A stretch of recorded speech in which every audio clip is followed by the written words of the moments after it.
The rain poured relentlessly as I sat in my car, gripping the steering wheel tightly.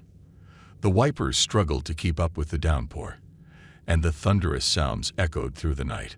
I was alone on a desolate road, far from any signs of civilization. The only source of light came from the dim headlights illuminating the wet asphalt in front of me. It was a night drive I would never forget. My name is Kevin, and I had made a grave mistake. It was late, and I was exhausted from a long day at work.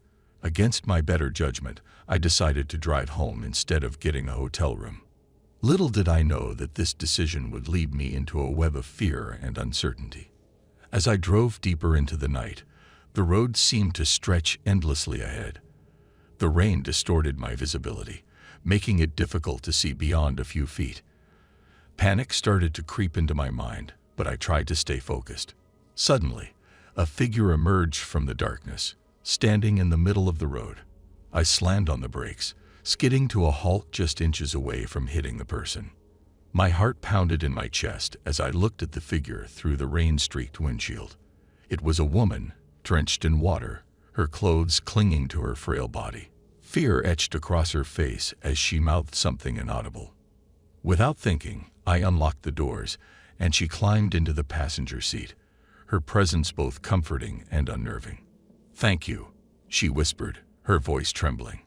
"Please, just keep driving."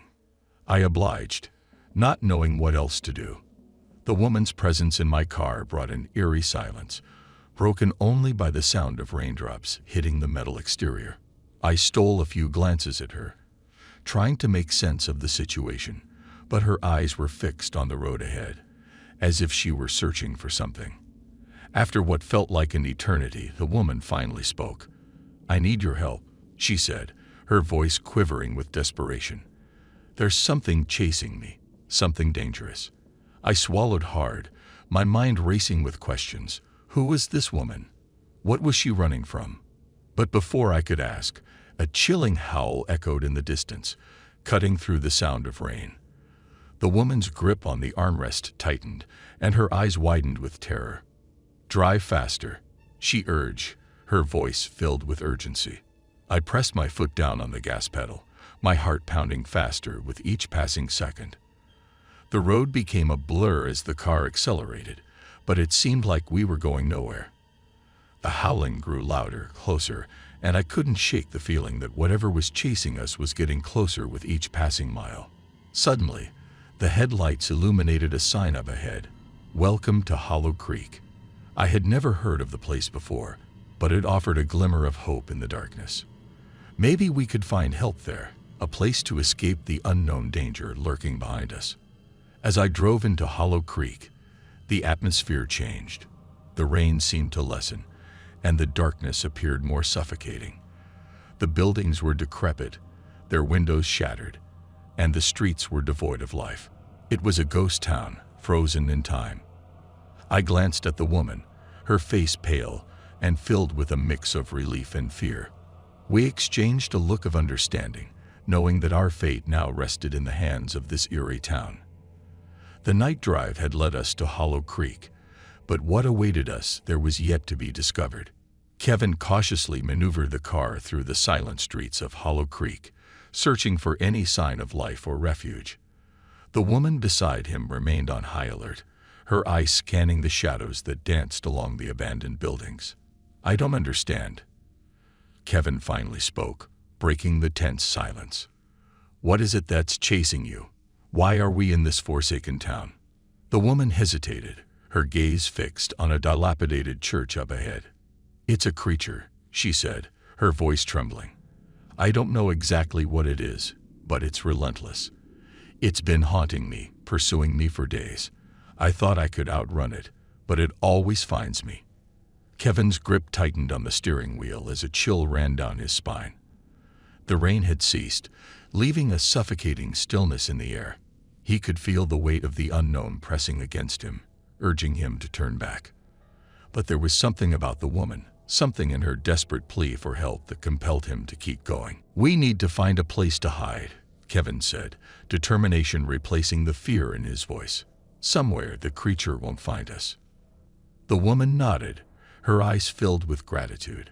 There's an old cabin in the woods on the outskirts of town. It's isolated and hidden.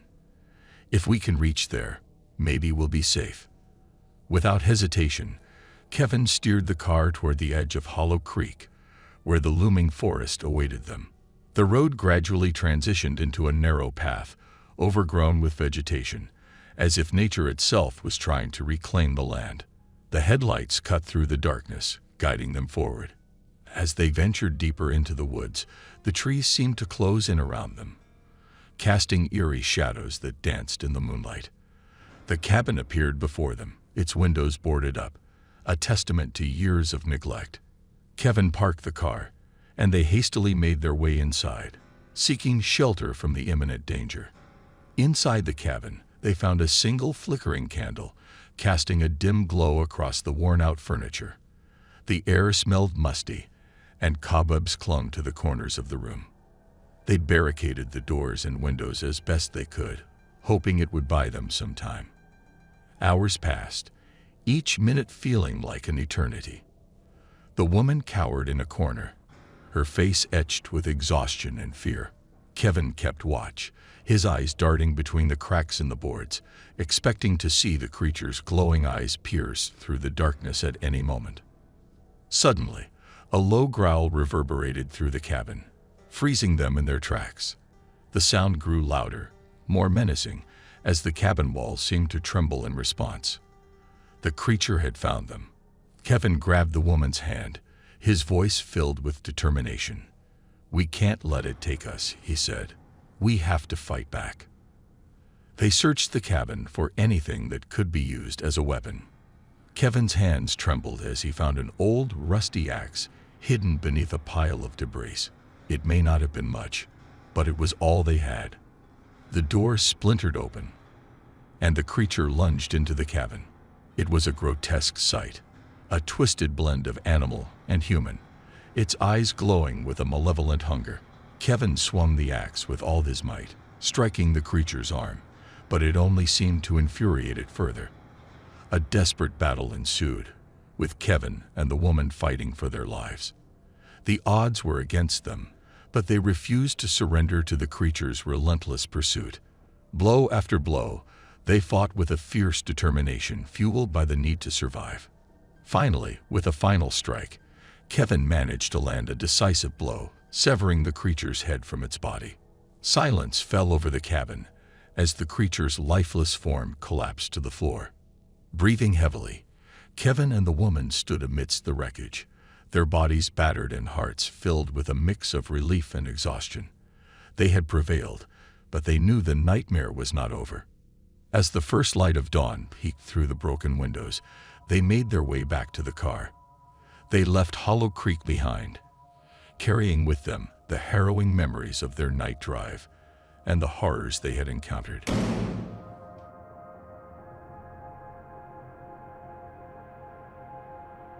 The engine hummed softly as I embarked on my night drive, seeking solace and escape from the chaos of everyday life.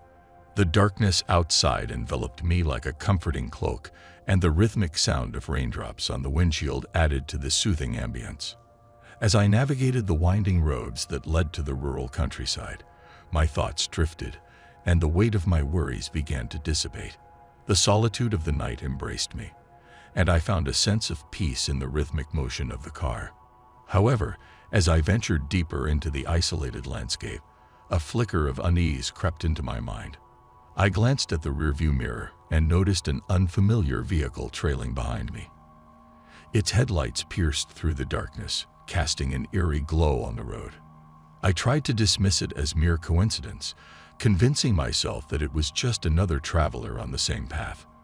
But as the minutes passed, the vehicle remained steadfastly behind me, never wavering in its pursuit. A shiver ran down my spine, and a knot formed in the pit of my stomach.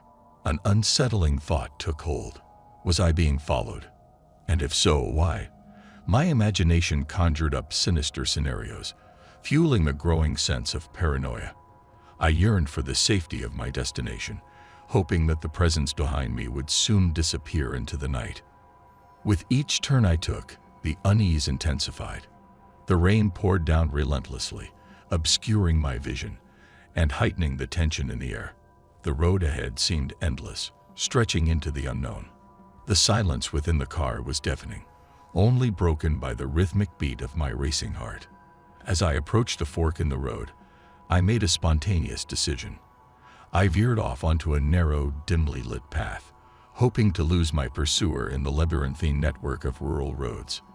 The dense forest on either side closed in around me, casting long, eerie shadows that danced in the glow of my headlights. My heart pounded in my chest as I drove deeper into the unfamiliar territory, my mind racing with questions and fear. Why were they following me? What did they want? The answers eluded me, leaving me to navigate the treacherous night alone. Just as I began to question the wisdom of my impulsive detour, a glimmer of hope emerged on the horizon. The faint glow of lights peeked through the trees, signaling the presence of a secluded town. Relief washed over me as I approached the outskirts, my pursuer momentarily forgotten in the face of potential sanctuary. The town revealed itself to be an eerie and desolate place, its streets cloaked in an unsettling silence. The flickering streetlights cast long, distorted shadows that seemed to whisper secrets in the darkness. Doubt gnawed at my mind, questioning whether seeking refuge here was a wise decision. I spotted a dilapidated motel, its neon sign barely illuminating the words vacancy. Desperation took hold of me, and I pulled into the gravel parking lot, hoping to find temporary shelter from the night and my relentless pursuer. Inside the motel's reception area, an elderly man with weary eyes greeted me. His voice was as weathered as the building itself as he handed me a room key. Sensing my unease, he warned me to stay cautious, mentioning rumors of strange happenings that plagued the town after sundown. I entered the room, its stale air and faded wallpaper adding to the sense of foreboding. The dim light struggled to pierce the darkness, casting long shadows that danced on the peeling walls. Exhausted and on edge, I locked the door, desperate for a few hours of respite from the night's unsettling events. But sleep evaded me. Every creak of the floorboards, every distant sound outside the room, heightened my senses. The room seemed to pulse with an unspoken presence, as if it held secrets from long ago. I couldn't shake the feeling that I was not alone. As the night wore on, a muffled commotion erupted from the neighboring room, followed by a bone-chilling scream that sent shivers down my spine. Fear gripped me, and I peered through the blinds, my heart pounding in my chest. Shadows darted in the darkness, and a figure emerged, lurking in the dimly lit corridor. My survival instinct kicked in, and I knew I had to escape. I grabbed my belongings and cautiously opened the door, stepping into the deserted hallway. The air was thick with a palpable sense of danger, and the flickering lights cast haunting silhouettes on the peeling wallpaper. Whispers echoed through the corridor, chilling me to the core. Each step felt like a race against the unknown, as if the very darkness itself conspired against me. I navigated the labyrinthine halls, guided by instinct and the desperate need for freedom. Finally, I reached the motel's exit, my heart pounding with a mixture of relief and trepidation. As I burst out into the open, the first rays of dawn began to break through the horizon. The town, now bathed in the soft light of day, seemed like a distant nightmare. I vowed never to return to that forsaken place, to leave the night's terrors behind. Though unanswered questions still lingered, I had survived the ordeal, emerging from the darkness with newfound strength and resilience. Driving away from that haunted town, I reflected on the harrowing night drive that had forever changed me. It had tested my courage, pushed me to the brink of fear, and taught me to trust my instincts in the face of the unknown. And as I left the shadows of that town behind, I couldn't help but wonder if my encounter with the mysterious pursuer and the enigmatic motel were mere chance, or if something far more sinister lurked beneath the surface of that night's dark secrets.